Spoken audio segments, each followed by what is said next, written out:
What's good, math family? Today we're looking at the 2025 January Algebra and Regents exam. We're going to show you some helpful tips to get to the correct answer, and we've also linked down below some helpful videos if you need extra practice for this exam. In problem number 1, just be mindful that this is not the difference of cubes because of this second x attached to 36.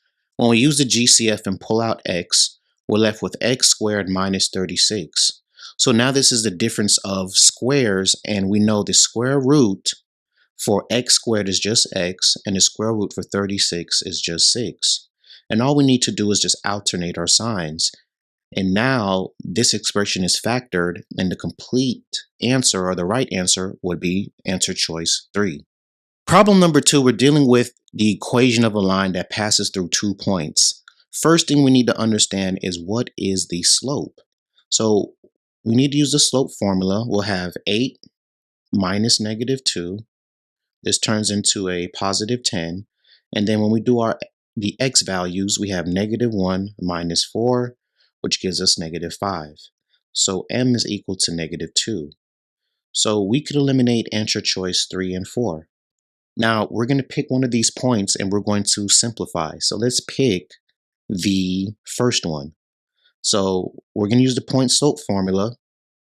Y minus y1 is equal to our slope times x minus x1. So now we have y minus 8 when we substitute is equal to our slope negative 2 times x minus the x value. But the x value is negative 1. So when we multiply, it's going to turn into addition. So y minus 8 is equal to negative 2x. And now we have negative 2 times a positive 1. So minus 2, we're going to add 8 on both sides. And when we simplify this expression, family, we have y is equal to negative 2x plus 6. So that means our answer choice is going to be number 1. In our next example, we're dealing with geometric sequences, and we do not have to figure out what is the actual equation for the sequence. We just need to know the common ratio. So what is the difference when we multiply from one term to the other? And when I focus on the whole numbers, I notice that answer choice 1 and 3 are going to be eliminated because these numbers are getting larger. If I do 2 times 2, that's going to give me 4, or 8 times 2, that's going to give me 16. So the correct answer is answer choice 4, because when we multiply the values by 4, it leads to the next one, such as 2 times 4 equals 8, or 8 times 4 is equal to 32.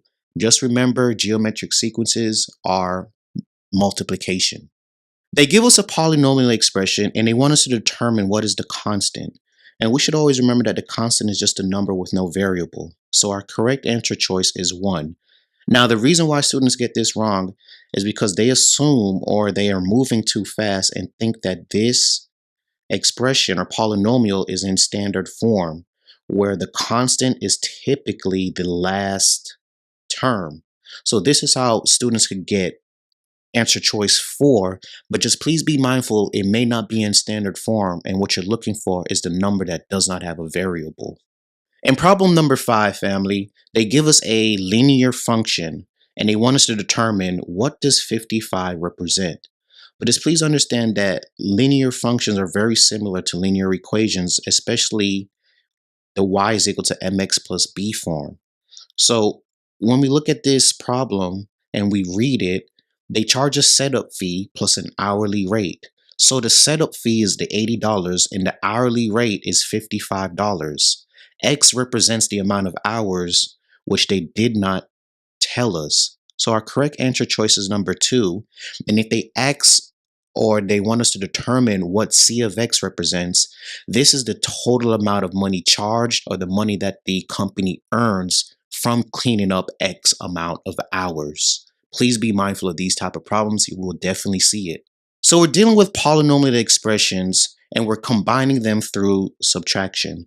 And honestly, family, most students get this wrong because they do not apply the negative sign to all 3 terms.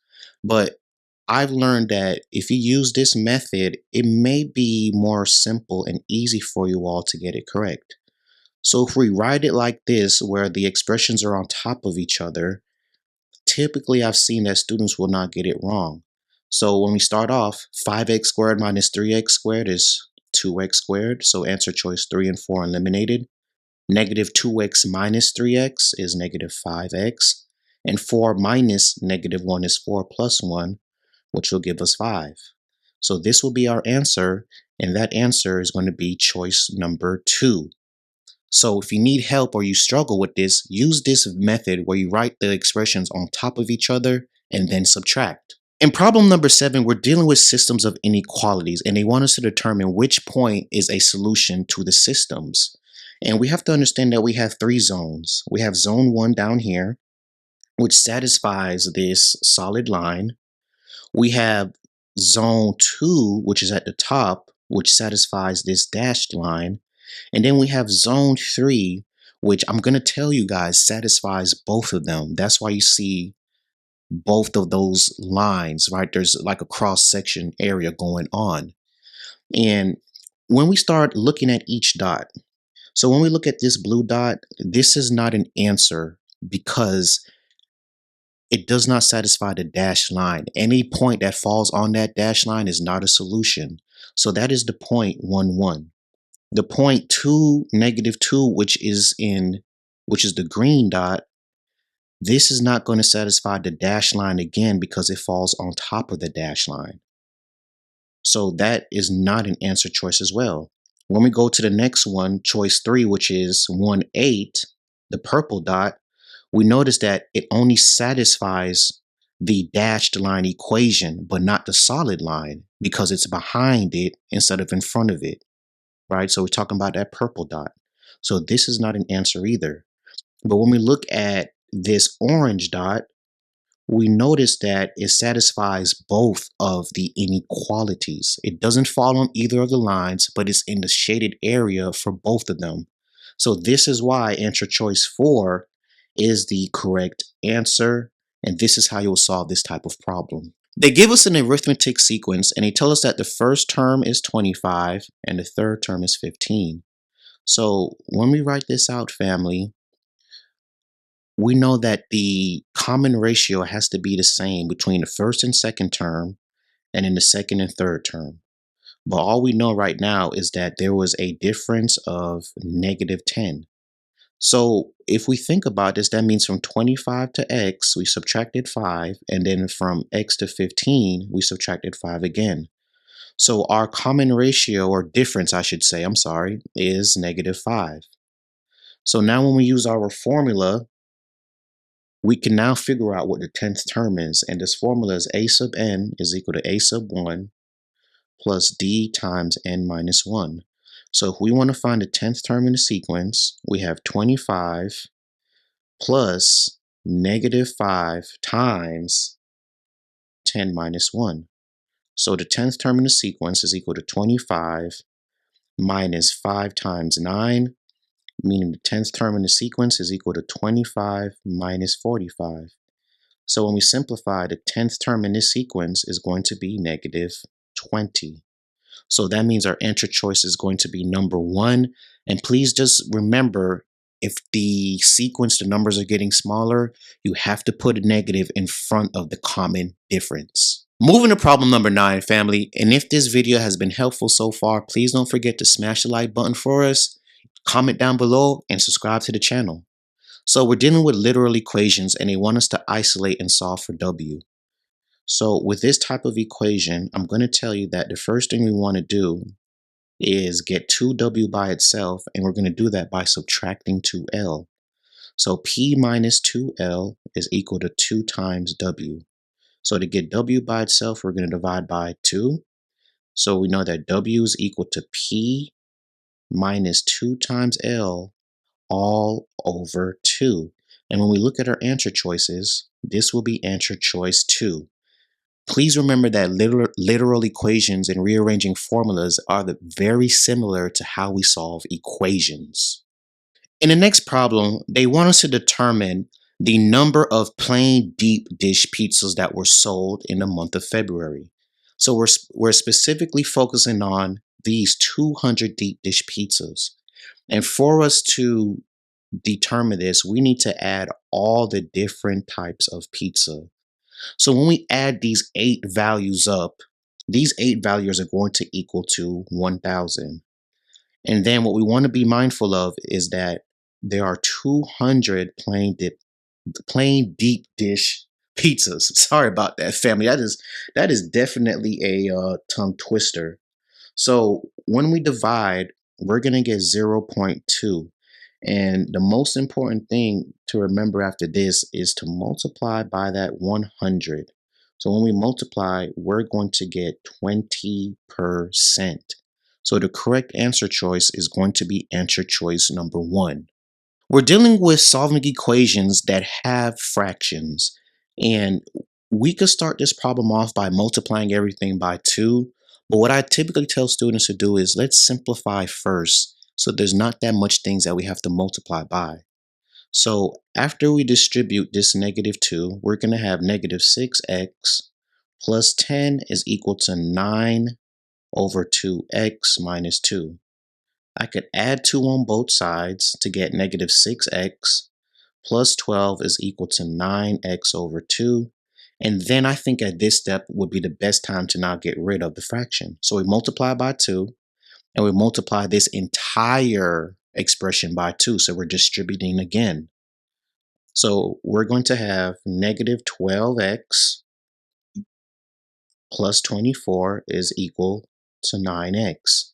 Now, when we combine or add 12x on both sides, what we're going to have now for our fraction is 24 is equal to 21x. And then we could divide. We notice that this is not an answer choice, and that is correct. We have to reduce our fraction. So if divide top and bottom by, let's say, 3, what we're going to have is 8 over 7. So that means our answer choice is going to be answer choice 1. They give us an expression x to the 2a plus b power, and they want us to find the equivalent expression to it.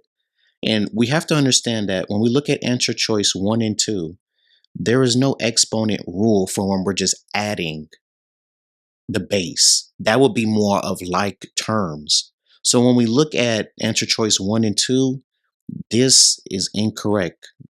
This will never equal to an equivalent expression. Would have to multiply and add our exponents to possibly get that answer. So when we focus on answer choice 4 and we add our exponents because we have the same base, we'll have 2a plus 2b. But our expression is just 2a plus b.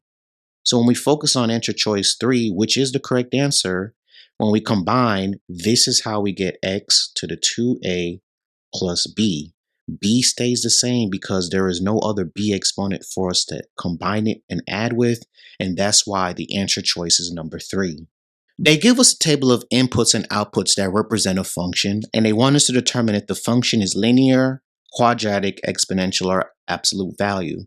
We can eliminate linear and absolute value, family, because those changes in f of x are going to be constant. These changes in f of x are not constant. So when we look at when x is 0 to 1, our change is 0.0625. When we go from when x is 1 to when x is 2, our change in f of x is going to be 0.125. And then we'll repeat the process from when x is 2 to 3, our change is going to be 0.25. And then when we continue from x is 3 to 4, we have a change of 0.5. And then our last change from when x is 4 to 5, we have a change of 1.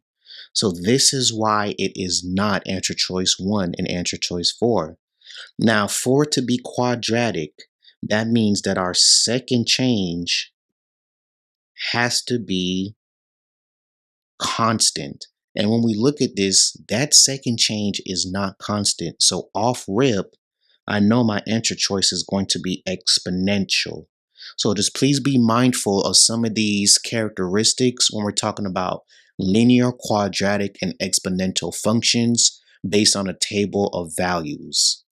In problem number 14, it states that Stephanie is solving the equation x squared minus 12 is equal to 7x minus 8, and they show us her first step below. So with this first step, we're starting off right here, and this is what we're focusing on.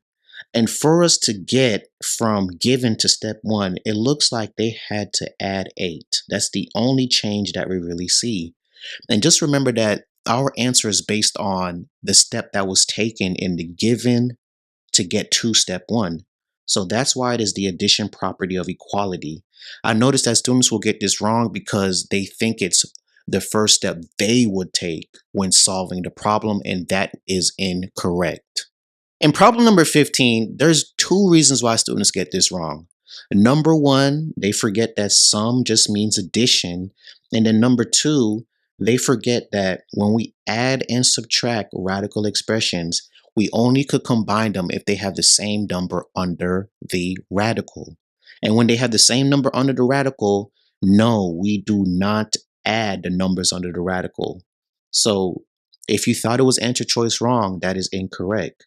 Just remember that in front of radical 3, there is a 1, and what we're focusing on is adding the coefficients.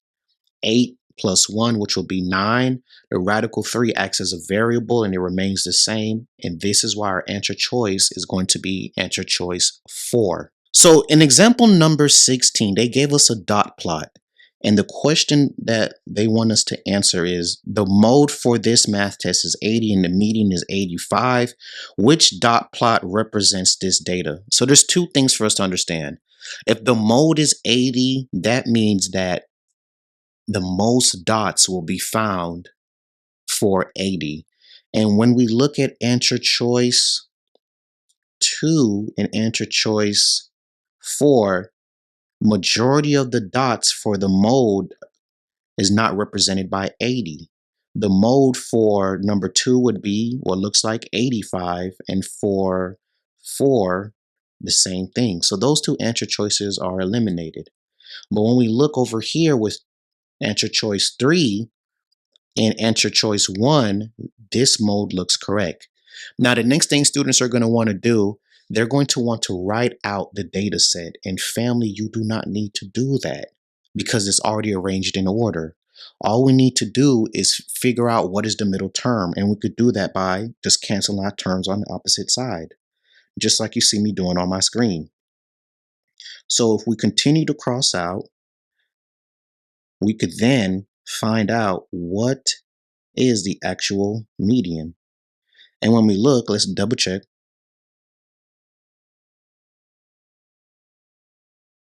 We notice that these two dots are left.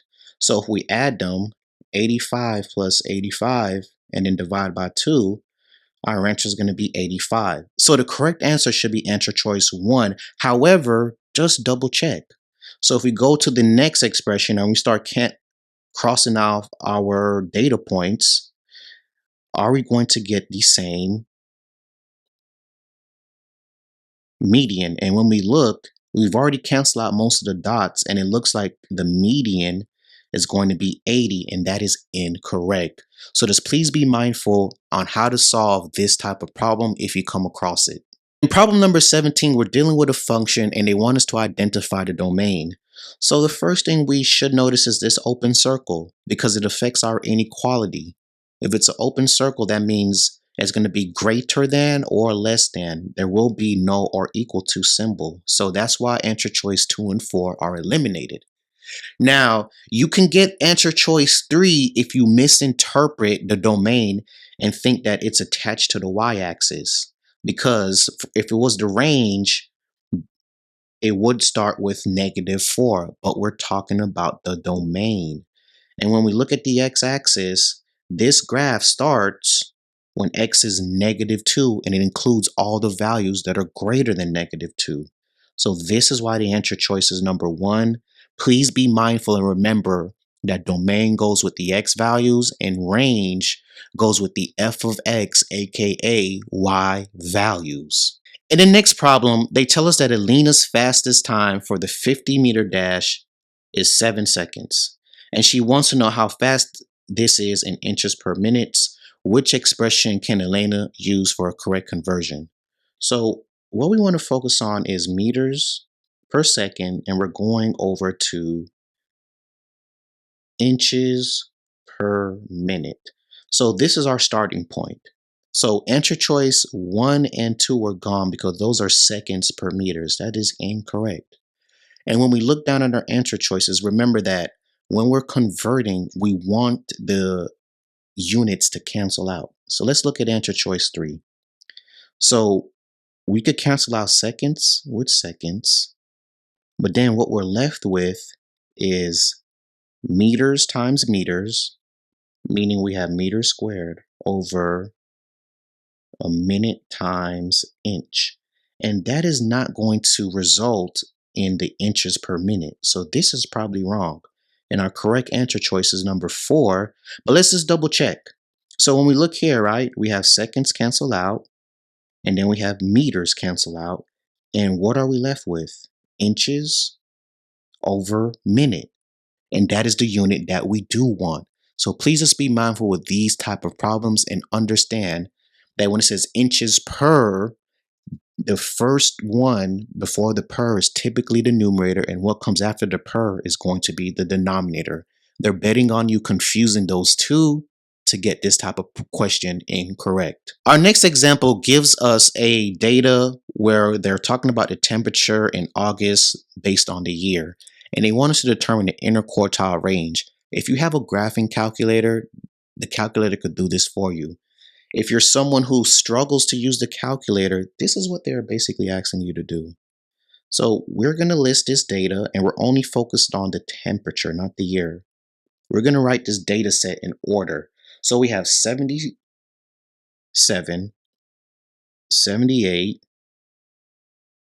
81, 84, 86, 88, 93, and then the last one I believe is 95. So first thing we want to do is just figure out what is the median. So when we look at the median is going to be 84 plus 86 divided by 2. So this is going to be 85. This is the median. Now from the median, we need two more important pieces of data. That's going to be Q1, the lower quartile, and Q3, the upper quartile, which is just us basically finding the median for those data sets. So we have 86 we cross off, 95 we cross off. When we add 88 and 93, then divide by 2, we're going to get 90.5 for Q3. And then when we go on the other side and we find our median, we're going to add 78 and 81 and then divide by 2 to get 79.5. Now to find the interquartile range, we're going to subtract these two values. So 90.5 minus 79.5, and we're going to get an answer of 11. So the interquartile range, which is just the difference between Q1 and 3, is 11, and this is why our answer choice is going to be number 3. In the next example, they say the function f of x is equal to x squared, and they multiplied it by k, and k is less than -1. And they want us to determine which graph could represent g of x, which is the new function, which is equal to the k times f of x. So I like to tell students to use a number. So if k is less than 1, let's just say k is equal to -2. So if k is equal to -2, that means the graph opens down. 1 and 2 are automatically, answer choice 1 and 3 are automatically eliminated. They open up. Now, if you remember A, right? A determines the vertical compression and stretch. So if A is a whole number greater than 1, the graph is going to become more narrow. If A is less than 1, saying a fraction like 1/2, the graph is going to open up wider. So just based off that one rule, we know the answer choice is 4. For it to be answer choice number 2, you would probably want something like f of x is equal to -1/2 times x squared. Just as an example for you. But please remember that rule of thumb. Whole number, the parabola is going to become narrower. Fraction, the parabola is going to open up wider. They give us an inequality and they want us to solve and determine which graph is the correct representation. And what I would want to tell you guys, I love using process of elimination. Because of that inequality, we're going to have a closed circle. So answer choice 1 and 3 are eliminated. Now, when we subtract 6.4 from both sides, we're left with -4x is greater than or equal to -9.2. Now, because we have a negative x, I know that when I divide by 4, I'm going to flip my inequality sign. But what I'm going to do before that is just divide by -1 to take care of the sign flip. So I have 4x is now less than or equal to positive 9.2. And now when I divide, I'm going to get x is less than or equal to 2.3 as a result. So the correct answer choice is going to be answer choice 4. And like I said, please do not forget this sign flip. If you forget the sign flip, you're probably going to end up with answer choice 2, which is incorrect. In problem 23, it says the number of fish in a pond is 8 more than the number of frogs. And it tells us that the number of fish and frogs in the pond is at least 20. And they want us to know if x represents the number of frogs, which inequality can be used to represent this situation. So, I like to use process of elimination, and because of the at least, we could eliminate answer choice 3 and answer choice 4 because the smallest amount is 20. So that means it has to be greater than or equal to 20. 3 and 4 says that 20 is the largest amount. Now, when we think about this problem, right, we know that